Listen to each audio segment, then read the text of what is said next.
அனைவருக்கும் வணக்கம். இதில் இருக்கிற ஓலைச்சுவடிகள் எல்லாம் நான் யூடியூப்பில் பதிவிடுறதும் இப்போ புத்தகம் எழுதி கொண்டிருக்கேன்.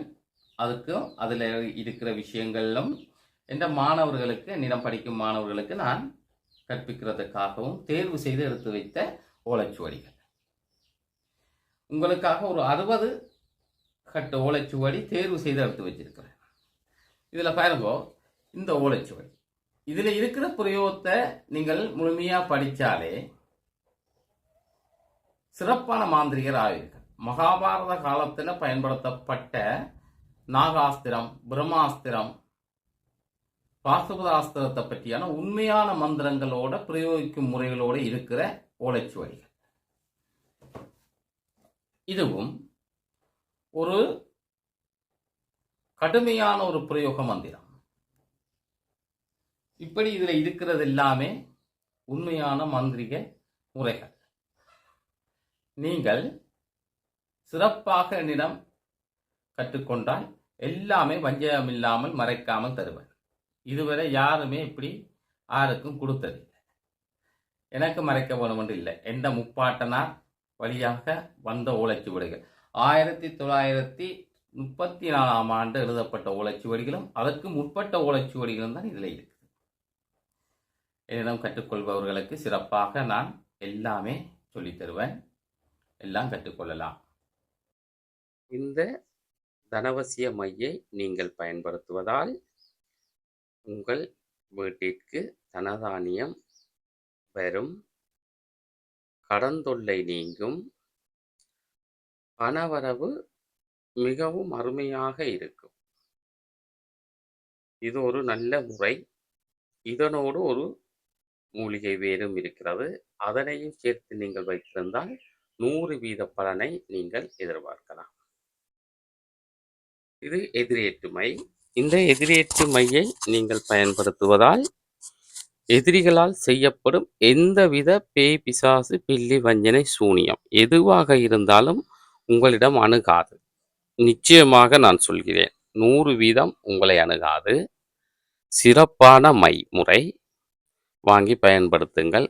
நீங்கள் இதை பரிசோதனை செய்து பார்க்கலாம். யாருக்கும் பேய் பிடித்திருந்தால் அல்லது வேறு தேவதை பிடித்திருந்தால் இந்த மையை கொண்டு சென்று அவர் நெற்றியில் வைத்தால் அவரை விட்டு அந்த பேய், பிசாசு விலகிவிடும். அந்த தேவதை விலகி ஓடிவிடும். சிறந்த முறையிலான இந்த எதிரேற்று மை செய்யப்பட்டிருக்கிறது. இது சித்திமை, ஸ்ரீ பாலாதேவியின் மந்திரம் உச்சரிக்கப்பட்ட சித்திமை. மாந்திரீகம் செய்பவர்கள் மாந்திரிக சித்திக்காக இதை நீங்கள் பயன்படுத்தி கொள்ளலாம். சிறந்த முறையில் செய்யப்பட்டிருக்கிறது. இது வியாபார வசியமை. வியாபாரங்கள் செய்பவர்கள், கடை வைத்திருப்பவர்கள், வேறு பலவிதமான வியாபாரங்களுக்கு நாடி செல்பவர்கள் இதனை பயன்படுத்தலாம். ஜன ஆகுஷ்ணம் மந்திரங்களை இதற்கு பயன்படுத்தியுள்ளோம். சிறந்த முறையிலான வியாபார அவசியமை.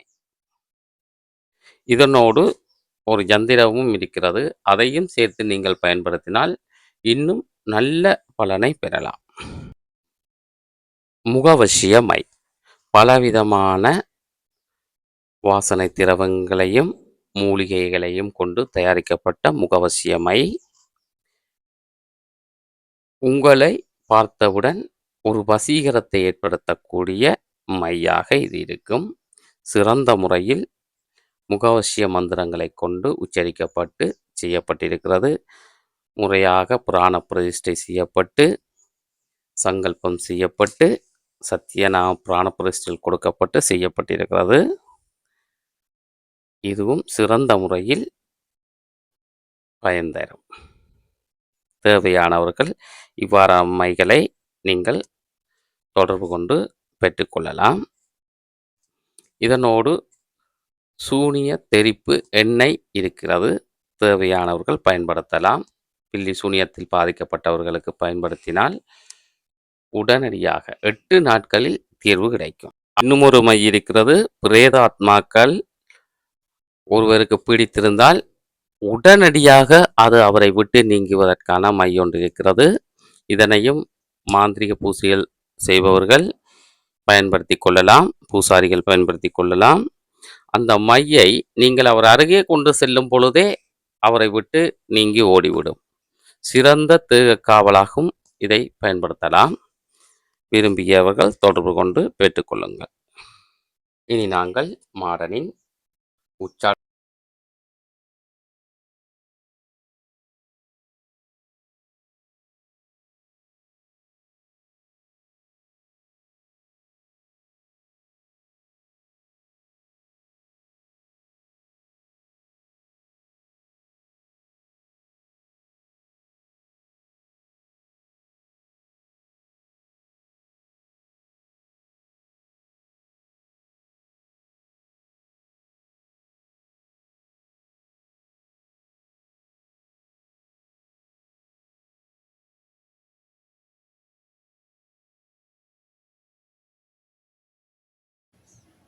ஓம் ஐயும் கிளியும் சவ்வும் சிரியும் ஐயும் பகவதி புத்திரா அகோர மாடா சீக்கிரம் வாவா என் வசமாக நின்று நான் தரும் பூசை பலியை ஏற்று இன்னாருக்கு செய்யப்பட்ட பில்லி சூனிய பிணிகளை தீர்க்க வாவா மாடா தீங்கு செய்தவரை சங்கரி சங்கரி நசி நசி சிவா. இதுதான் மந்திரம். உங்களுக்கென்றால் நான் தரும் பூசை பலியை ஏற்று எனக்கு செய்யப்பட்ட பில்லி சூனியங்களை என்று நீங்கள் செய்து கொள்ளலாம். பிறருக்கு செய்வதென்றால் இன்னாருக்கு என்னுமிடத்தில் அவரை தந்தை பெயரார் இன்னார் மகன் இன்னார் தந்தை பெயரை இட்டு அவரின் மகன் இன்னான், பெண்ணாக இருந்தால் தாயின் பெயரை இட்டு அவரின் மகள் அந்த பெயர் மகளின் பெயரையும் சொல்லி செய்ய வேண்டும். நட்சத்திரம் இருந்தால் நட்சத்திரத்தையும் போட்டு செய்யலாம். சிறப்பான முறை சொல்லியிருக்கிறேன். மாடர்ன் முறைகள் கவனமாக செய்ய வேண்டும். அவருக்கு தேவையான பழி பூசைகளை சரியான முறையில் செய்ய வேண்டும். இதை எவ்வாறு செய்வதென்றால், முதலில் நீங்கள் குரு பூசை செய்து கொள்ள வேண்டும். பிறகு விக்னேஸ்வர பூசை செய்து சங்கல்பம் செய்து கொள்ள வேண்டும். நீங்கள் பூசை செய்யும் இடம் தனி இடமாக இருக்க வேண்டும். சனிக்கிழமை அல்லது வியாழக்கிழமைகளில் இதை நீங்கள் மேற்கொள்ள வேண்டும். இரவு 9 மணிக்கு மேலே இதை செய்ய வேண்டும். மேற்கு திசையாக அல்லது தெற்கு திசையாக பார்த்து இருந்து நீங்கள் செய்ய வேண்டும். தேவையான செவ்வளரி புஷ்பம் எடுத்து வைத்து கொள்ள வேண்டும். மந்திரத்தை முதலில் சாவணிவர்த்தி செய்யுங்கள். பிறகு ஜந்திரத்தை நீங்கள் பிராணப்பிரதிஷ்டை செய்து கொள்ளுங்கள். இதற்கு பீடம், ஜந்திரத்தை நீங்கள் வைக்கும் பீடம் முருங்கை மரத்தில் பீடம் செய்தால் நல்லது. ஒரு முருங்கை மரத்தை வெட்டி அந்த ஒரு பீடம் போல் செய்து கொள்ளுங்கள். பலகை அல்லது சிறுதுண்டு முருங்கை பலகையாக இருந்தாலும் பரவாயில்லை. நீங்களே ஒரு செதுக்கி எடுத்துக்கொள்ளலாம். முருங்கை இலகுவானது, அதை வெட்டி எடுத்து முருங்கை மரத்தில் ஜந்திரத்தை வைத்து செய்வது சிறந்தது. அல்லாவிட்டால் நீங்கள் சாதாரணமாக வைத்து செய்யலாம். தெற்கு முகமாக வைத்து செய்தால் சர்வ காரியங்களை எதிரியை மாரணம் செய்யக்கூட இது பயன்படும். அடுத்தது எதிரியத்திற்கு உங்களை நோக்கி வரும் ஏவல் தேவதைகளை நீங்கள் மாரணம் செய்யலாம். இவருக்கு குறைவில்லாத நைவேத்தியம் வைக்க வேண்டும். நீங்கள் இவருக்கு படையலாக சோறு சமைத்து மச்சம், அதாவது மது மாமிசம் வைக்க வேண்டும். கோழி இறைச்சி, அதாவது கோழி இறைச்சி என்றால் சேவல், நாட்டு சேவல் ஒன்று நீங்கள் வெட்டி நன்றாக சுட்டு அல்லது சமைத்து அதை வைக்க வேண்டும். அவித்த முட்டை வைக்க வேண்டும். சுருட்டு, சாராயம், மது வைக்க வேண்டும். கல் இருந்தால் கல், சாராயம் என்பவற்றை வைத்து மிகவும் பிரியமாக வெற்றிலை வாக்கு வைத்து விடுங்கள். பழம் கட்டாயம் தேவையில்லை. உச்சாரண பிரயோகங்களுக்கு நீங்கள் மாடனுக்கு பழம் வைக்க வேண்டும் என்ற அவசியமில்லை. மதுபானம், சுருட்டு வைக்க வேண்டும். பூசை ஆரம்பித்து இரவாக இருப்பதால் தீப்பந்தம் கொளுத்தி செய்வது சிறந்த முறை. இது ஒரு வாமாச்சார பிரயோகத்தை சாரும். சரியான முறையில் செய்தால் எதிரி உடன் படுவான் என்றால் மரணிப்பான். உங்களுக்கு என்ன தீங்கு நடக்க வேண்டும் என்று செய்தானோ அது அவனை போய் சேரும். இது பலவித தந்திரங்கள் இருக்கின்றன. நான் உங்களை இயந்திரத்தை பயன்படுத்தி செய்யும் முறைகளை மட்டும் உங்களுக்கு கூறுகிறேன். இதனையே ஹோமம் செய்யும் பிரயோகத்திலும் பயன்படுத்தலாம். மாரண ஹோமம் செய்யும் பிரயோகத்திலும் இதே மந்திரத்தை சிறு மாற்றம் செய்து பயன்படுத்தலாம். யந்திரத்தை முக்கோண ஹோமம் குண்டம் அமைத்து செய்யும் முறையெல்லாம் இருக்கின்றன. அதை நீங்கள் குரு சிஷ்ய முறையில் பெற்றுக்கொள்வதே சிறந்தது. இப்பொழுது நீங்கள் செய்யக்கூடிய முறையை நான் தருகிறேன். தனி இடமாக நீங்கள் பார்த்து கொள்ளுங்கள், அது மிக முக்கியம். நீங்கள் பூசை முடிவில் கருத்த சேவல் பலியிட வேண்டும். 1008 உருப்படி நீங்கள் இதனை 12 நாட்களுக்கு செய்ய வேண்டும். 21 நாட்கள் செய்தால் மிகவும் சிறப்பானது. இந்த மந்திரம் சித்தியாகும் பொழுது உங்களுக்கு மாடன் கனவில் தோன்றுவார். மனித உடலும் ஒரு எருமையின் தலையுமாக இருக்கும், அல்லது மாடு காளை மாட்டின் உருவமாக தோன்றுவார். என்னவென்றால் இவர் உங்களுக்கு வசப்பட்டு விட்டால் இந்த காளை மாடு உங்களிடம் வரும் பொழுது உங்களுக்கு உங்கள் மனதில் பயம் ஏற்படாது, அருகே வரும். இது நாங்கள் அனுபவத்தில் கண்ட உண்மை. அருகே வரும். அதன் பிறகு அது உங்களுக்கு புரியும். அவர் உரையாடுவது உங்களுக்கு ஒரு கேட்கும். கனவில் இதை நீங்கள் காணலாம். உங்களுக்கு சித்தி என்றால் நிச்சயமாக காணலாம். அனுபவத்தில் கண்ட உண்மை.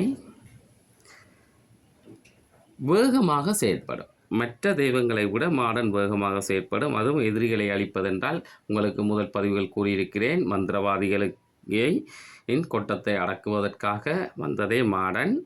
ஆகையால் மந்திரவாதிகள் தீங்கு செய்யும் பொழுது அவர்களை நோக்கி இவரை அனுப்பினால் அவர்களை அழித்து பலவித துன்பங்களை ஏற்படுத்துவார். நீங்கள் இப்பிரயோகத்தை சரியான முறையில் செய்தால் உங்களுக்கும் சரியான முறையில் வெற்றி கிடைக்கும். சிகப்பு அரளிப்பூ பூசைக்கு நீங்கள் இதற்கு பயன்படுத்துங்கள். சரியான முறையில் பிராண பிரதிஷ்டை செய்யுங்கள். நீங்கள் எதிரேவல் செய்யும் பொழுது தாக்கு பிராண பிரதிஷ்டை மந்திரத்தை பயன்படுத்துங்கள். இதற்கு நீங்கள் பிராணபிரதிஷ்டை மந்திரம் யந்திரத்துக்கு பயன்படுத்த வேண்டும். நீங்கள் எல்லாம் செய்து எதிரேவலை செய்யும் பொழுது தாக்கு பிராணபிரதிஷ்டை மந்திரத்தை பயன்படுத்த வேண்டும். நீங்கள் சேவலுக்கே மந்திரத்தை உருக்கொடுத்து வெட்டி எறியலாம். எறிந்தாலே எதிரிக்கு